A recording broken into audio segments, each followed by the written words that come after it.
If you've never used a semicolon before, don't start using a semicolon just anywhere. So like my son, he asked me could he drive my vehicle, which he's never driven before, on a Friday afternoon in the middle of Dallas traffic. It was a no. Same thing with using a semicolon. If you haven't used a semicolon before, don't try to use it unless you know the rules. I'm going to teach you the rules. Look at this sentence. As I was driving, I saw a man running. Guess what?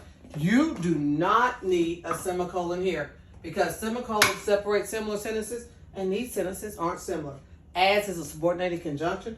When a subordinated conjunction starts a sentence, you have a comma. So comma goes here. Next one. When I saw him, I screamed.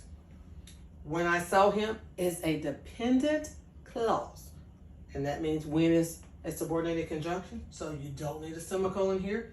You need a comma. Uh-oh, I put a semicolon. I did it wrong. And it's a comma. Next one.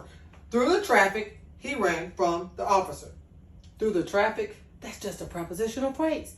Anytime you have an introductory prepositional phrase, you don't use a semicolon, you put a comma. But I personally would rephrase the last sentence and say he ran from the officer through the traffic. Semicolons separate similar sentences and you use a comma to following a dependent clause.